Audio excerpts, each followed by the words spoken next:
झूठ बोलना, कठोरता, छल करना, बेवकूफी करना, लालच, अपवित्रता और निर्दयता ये औरतों के कुछ नैसर्गिक दुर्गुण है। भोजन के योग्य पदार्थ और भोजन करने की क्षमता, सुंदर स्त्री और उसे भोगने के लिए काम शक्ति, पर्याप्त धनराशि तथा दान देने की भावना, ऐसे संयोगों का होना सामान्य तप का फल नहीं है। उस व्यक्ति ने धरती पर ही स्वर्ग को पा लिया, जिसका पुत्र आज्ञाकारी है, जिसकी पत्नी उसकी इच्छा के अनुरूप व्यवहार करती है, जिसे अपने धन पर संतोष है। पुत्र वही है जो पिता का कहना मानता हो, पिता वही है जो पुत्रों का पालन पोषण करे, मित्र वही है जिस पर आप विश्वास कर सकते हो, और पत्नी वही है जिससे सुख प्राप्त हो।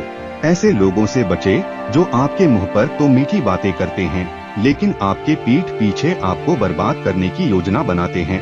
ऐसा करने वाले तो उस विष के घड़े के समान है जिसकी ऊपरी सतह दूध से भरी है। एक बुरे मित्र पर तो कभी विश्वास न करें, एक अच्छे मित्र पर भी विश्वास न करें, क्योंकि यदि ऐसे लोग आपसे रुष्ट होते हैं तो आपके सभी राज से पर्दा खोल देंगे। मन में सोचे हुए कार्य को किसी के सामने प्रकट न करें, बल्कि मनन पूर्वक उसकी सुरक्षा करते हुए उसे कार्य में परिणत कर दें। मूर्खता दुखदायी है, जवानी भी दुखदायी है, लेकिन इन सबसे कहीं ज्यादा दुखदायी किसी दूसरे के घर जाकर उसका एहसान लेना है।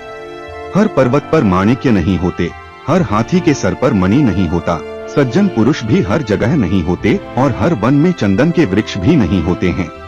बुद्धिमान पिता को अपने पुत्रों को शुभ गुणों की सीख देनी चाहिए, क्योंकि नीतिज्ञ और ज्ञानी व्यक्तियों की ही कुल में पूजा होती है। जो माता पिता अपने बच्चों को शिक्षा नहीं देते हैं, वो तो बच्चों के शत्रु के समान हैं, क्योंकि वे विद्याहीन बालक विद्वानों की सभा में वैसे ही तिरस्कृत किए जाते हैं जैसे हंसों की सभा में बगुले।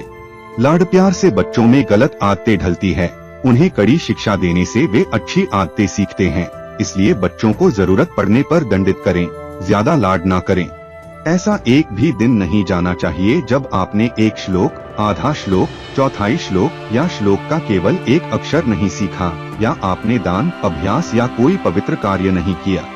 पत्नी का वियोग होना, अपने ही लोगों से बेइज्जत होना, बचा हुआ ऋण, दुष्ट राजा की सेवा करना, गरीबी एवं दरिद्रों की सभा, ये 6 बातें शरीर को बिना अग्नि के ही जला देती हैं।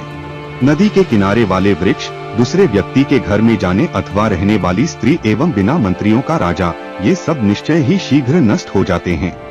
एक ब्राह्मण का बल तेज और विद्या है, एक राजा का बल उसकी सेना में है, एक वैश्य का बल उसकी दौलत में है तथा एक शूद्र का बल उसकी सेवा परायणता में है।